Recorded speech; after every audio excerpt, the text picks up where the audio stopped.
Hello everyone, I'm Fernando Cruz and I'm an associate professor at the Faculty of Performing Arts in the Department of Classical Music here at the University of Stavanger. And one part of my job is to accompany the conducting students at the piano. And that means that I essentially play the part of an orchestra. So the conducting students do their conducting gestures and I react to those gestures in hopefully the same way a real orchestra would. So over the years, I spent many hours observing how they conduct and what they actually do to try to control the ensemble. And I have also been playing quite a few times with Stavanger Symphony Orchestra. And a couple of years ago, one of my colleagues, who is a conductor, mentioned the idea of creating a conducting simulator using a VR headset, like this Oculus Rift. And I found that idea really interesting because I think it can really help the students. But the more I thought about how that could work, the more I realized it would require some form of artificial intelligence, like some kind of rules or system that can react to the conducting gestures and interpret them in real time. So let's talk about the motivation behind building this kind of conducting simulator. The first thing is that conducting students have very limited access to the orchestras. So for a musician, like a pianist like me or a violinist, it's really easy to practice. They go to a practice room with their instruments and they can practice for as many hours as they need, no problem. Many of us easily practice 4 or more hours every day. But for conductors, that's simply not possible. Like the cost will be just too high to have a conducting ensemble ready to practice for many hours every day. And coordinating that many people will not be realistic. So what do the conducting students do instead? Well, they conduct in silence, imagining the music, or they have a recording of another performance, and they conduct to that recording. And they rehearse with pianists like me in the conducting class. And as you can guess, this is really extremely challenging because they don't have any kind of real feedback. There are also some apps and games that exist today, but they aim to be fun and engaging, not really realistic. So they are not useful for conducting training because if a simulator is not realistic, then you cannot use it for training. Building a fully realistic conducting simulator today is completely out of the question. And that's because conductors transmit many different types of information at the same time. They transmit timing, they give instructions about dynamics, means how loud the music is, and also about articulation, how the music is supposed to sound, the flow of the music, and capturing all of that in real time is a huge challenge. However, even a limited simulator still will be very valuable. For example, one only focus on timing. So one that can adjust the speed of the playback reacting to the conducting gestures. But to build that first step, first we have to talk about what musical beats mean. For people who don't know what music, I'd like to do a little explanation now. So beats are essentially the pulse of the music. That means when we are listening to a piece of music, there are some moments in time, that is when a listener will tap their foot or maybe clap along, and those pulses of music is what we call beats. And then those beats are usually evenly spaced in time and can be by themselves or grouped in groups of 2, 3, or 4 often. However, in classical music, the pulse is more flexible. That's because we are using timing as a form of expression. That means some of beats can take longer, some of them can be faster, and that means beats are usually harder to detect. There's a branch of AI called music information retrieval, and one of the classical problems we have in this branch is to find or to locate the beats in a recording. And the state of the art is around 60–65% for classical music. Other genres like pop or rock or even salsa, they achieve 90 or 95% easily, but this is still an open problem in classical music. So I'm going to talk about the different approaches to conducting simulators over the past few decades, and I thought it would be nice to talk about levels of simulators. So first we have a level 0 simulator, and this is what most people agree is the earliest example, and it's called the radio baton, developed in around 1990 by Max Matthews. And here, in this system, the conductor is using two buttons, two sticks. One of them to control the beats, and another control the dynamics, means how loud the music is. The output, what is sounding, was computer synthesized sound. For those who know about it, it's called MIDI. And there is no AI involved, because the system does not interpret the gestures. You just give every time you touch the surface with a baton, the beats are sent directly to the computer, and that's what it is. So we can see a little demonstration of how this system works. And we see that Max Matthews himself, he was doing a demonstration 15 years ago, conducting Beethoven's Fifth.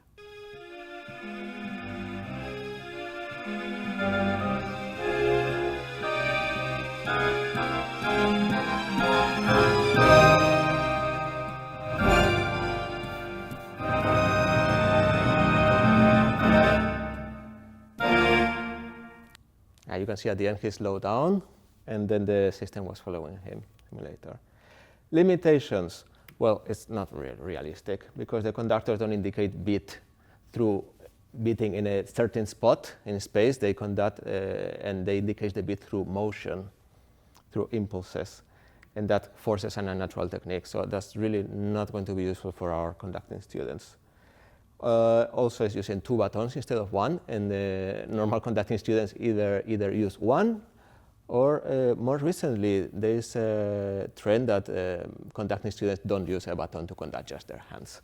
So that's also not really realistic. And the synthesized sound sounds like a computer, this MIDI, also not really realistic. So the immersion is not going to be so good. So to create a more realistic conducting experience, researchers developed this kind of rule-based systems.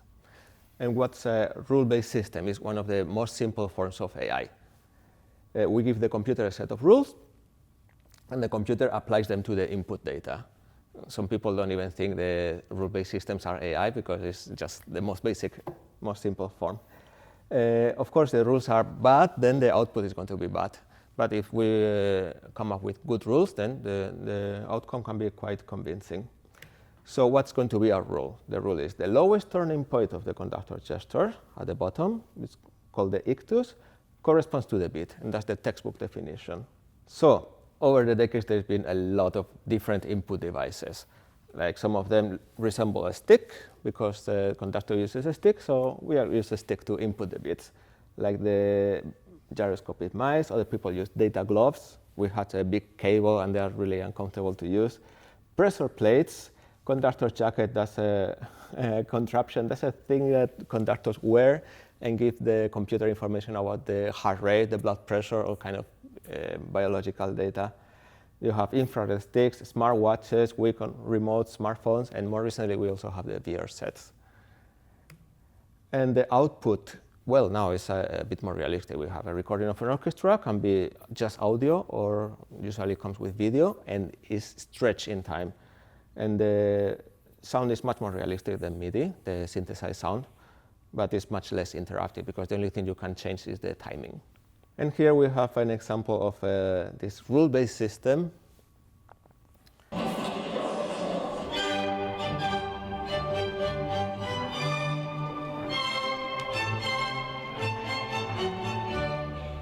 Yeah, it works.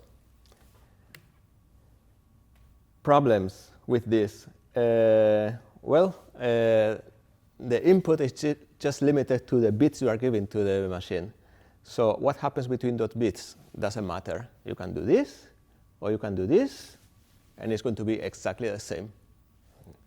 And another thing that I have to talk about is, I say the bits correspond to the lowest turning points, but even though that's what the textbook says, that's not exactly true. So we can see a real conductor from one of our recordings in our research. And I've marked the lowest points of each conducting gesture in red. 1, 2.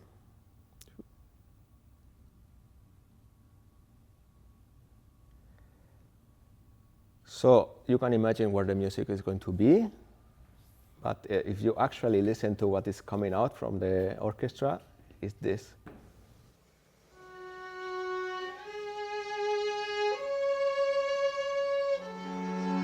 You see there's a delay between the conductor gestures and the music. And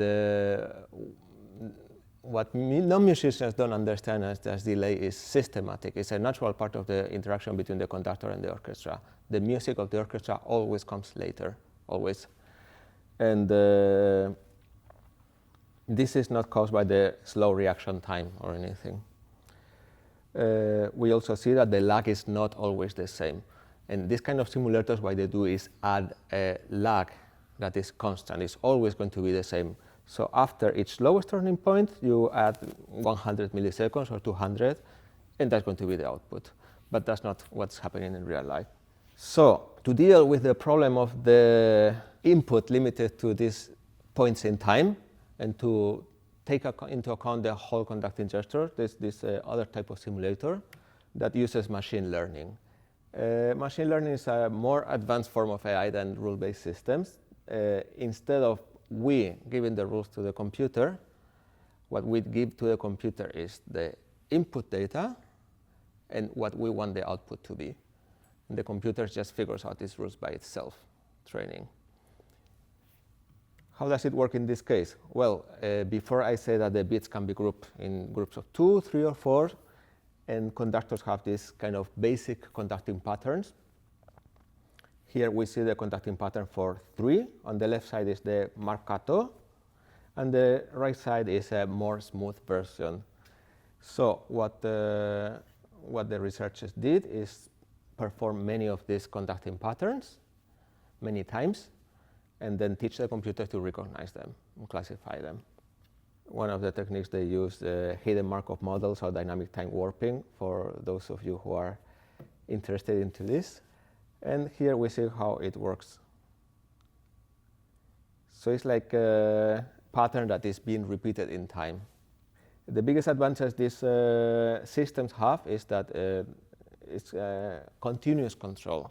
So the idea is the computer recognizes what kind of pattern you are using, and then adjust the playback of the music depending on how far along the conductor is along the gesture. And that will be similar to playing a music box using a crank. It goes slower, then the music goes slower. You go faster, the music goes faster. Problems of these two types of simulators. Level 1, as we say, there is absolutely no interaction between the bits. The lag is not actually constant. And what they do is let the user define this, but if you're thinking about this, a simulator that is used to train conductors, they should provide the actual orchestral response. The user shouldn't be able to adjust it, because then you are adjusting yourself to something that might not be true. Level 2, limited vocabulary. What does it mean? We teach the system to recognize gestures in 2, in 3, in 4. What happens in the conductor goes away from these gestures and does something that is not a basic pattern. The system gets completely lost. And these basic gestures are just an oversimplification of the conducting process. Both systems track only one point in the conductor body. That's a very serious limitation. The system is tracking the index finger or the right hand. What happens if they do this with the elbow? They're going to ignore it. The whole left hand, which has a lot of power for expression, is going to be completely ignored. And finally, we don't know how realistic these simulators are. This is a very big drawback, because the way these simulators are evaluated or tested is they let the conductor use it, and then they ask the conductor, how was it? It's good, it's bad. But you have to measure how closely it resembles a real orchestra. You have to measure the precision, the error, the milliseconds that is ahead of the beat or behind the beat. And this is related to the lack of recordings of the orchestra with the conductor that have been, where the beat has been written down. And if you don't have that information, you cannot evaluate how good these systems are. And this is what one of the students, conducting students, have to say about the simulator in Vienna. If you use actually conducting gestures, it does not work properly. The gestures you have to use are very stiff and natural, and I guess that could be improved if you actually look at what conductors do. And that's a very valid criticism. I think you can, in artificial intelligence, you can have very, very complicated models using transformers, the biggest neural network with a lot of processing power and months of training. But if you don't know what you have to look at, then the results are not going to be good. So you really have to listen to the people who are the experts in the field. That's one of the insights I have from my research, I think. So what I did is I went to the literature and I tried to learn from how real orchestras work and incorporate it with my experience. First thing, orchestra musicians synchronize through many different sources, not only the conductor, the hearing, the music that is sounding in that moment, or the movement from the other musicians in the orchestra. In the simulators we have seen they only consider the conductor gestures. And the main source is not the conductor. So you will think the conductor is controlling the orchestra, but that's not true. The orchestra is following each other. There are, of course, certain points, such as the beginnings. There is no music, so the only thing you can do is look at the conductor. Yeah. But even in the beginnings, the starting gestures are not standardized, so it's not going to be very possible to build a rules-based system on that. There are even conductorless orchestras. There are orchestras that they don't need a conductor to play. They can perfectly possible to play by themselves.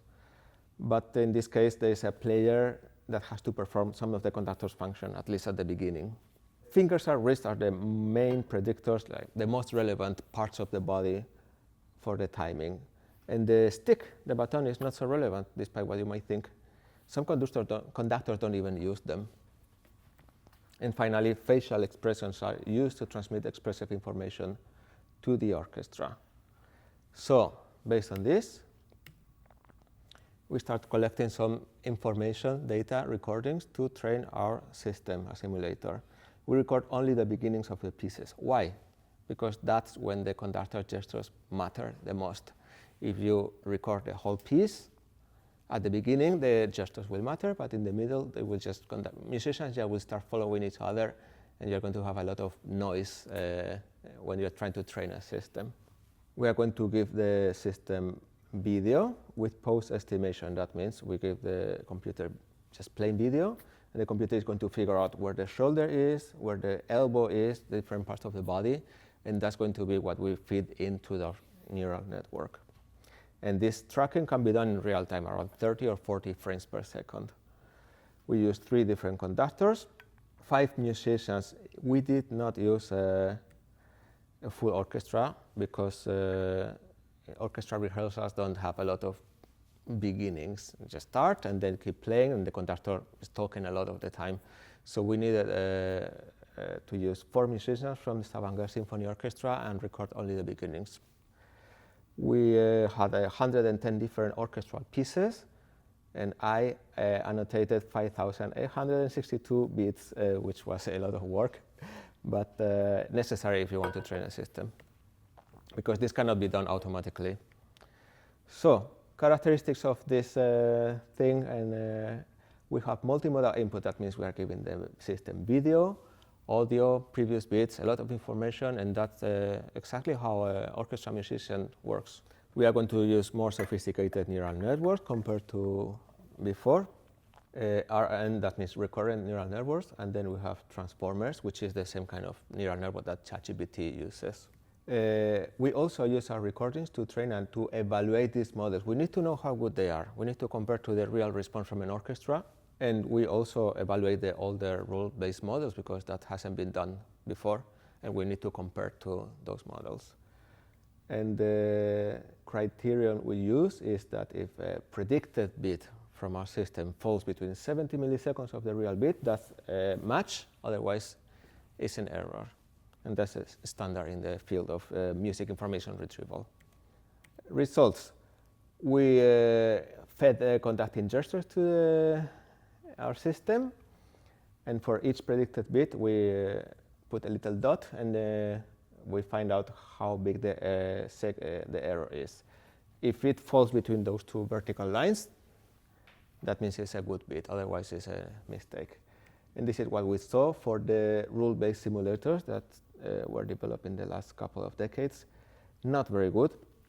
See, most of it just falls out. So that means these systems we don't expect them to be very precise. And this is our system, which is using a recurrent neural network. It's still not so good, but most of the bits fall between the two lines. And we have this number, F measure, telling you how good the system is. It's a number between 0 and 100%. For rule-based model, it was 28, and for recurrent neural networks, it's 58. And I'm almost done. Advantages: we can predict the next bit continuously the whole time through the whole gesture. That's really important for conducting. It's multimodal. We have music, we have gestures, video, and we have the previous bits, and we can track multiple body points. Limitations: limited to 30 or 40 frames per second now for real-time use. 58% of F measure is not great, even though it agrees with the current state of the art for bit tracking for classical music. And it needs to be tried in real conditions. That's really important, because the conductor is not covering his ears or her ears and just doing the conducting gestures. The conductor is reacting also in real time to the music. So this is just a preliminary result, and we need to actually build the simulator and see how it works together with a real conductor. And finally, some questions, conclusions and questions. We see we can use this to help training conductors. We can also have new creative possibilities. We have a conductor and a system that is playing back. Could be music, could be sound effects, could be all types of things. We can use it to build games where the person is moving and the music is synchronizing with you in real time. We can use it to study how people actually synchronize their gestures to what they're hearing. I think it has many more applications outside of classical music. And we can also have AI performance in orchestras along real ones, if the timing is good enough. Another thing I want to talk about at the end is generative AI and classical music. So when we have generative AI, the computer creates something that resembles or is similar to what you actually want. And that doesn't work in classical music, because you don't want something that sounds like Beethoven or like Mozart. You want that piece, but performed maybe in a different way. But the notes cannot change. Our notes are fixed. So this is a way that people can create their own interpretations and keeping the music what it needs to be, the original composition by Beethoven. Style transfer, that's when we tell the computer, I want this piece, but played in the style of my favorite pianist or my favorite violinist. What we are doing here is trying to capture the style of a given performer and try to transfer it to a different recording. That's really interesting. And finally, creative responsibility and ethics. So right now, when we have a recording of an orchestra, you have the name of the composer, you have the name of the conductor, and lastly, you have the name of the orchestra. What happens if the orchestra is not real but is generated? Who has the creative responsibility? Is it going to be the conductor, or is it going to be an orchestra that did the original recording that was stretched or modified? What if that recording is created from scratch? There's a lot of very important questions there that we have to figure out. And I think the answers are probably going to come from other fields that are more advanced, like the video generation, image generation. Who has the creative responsibility? Thank you very much.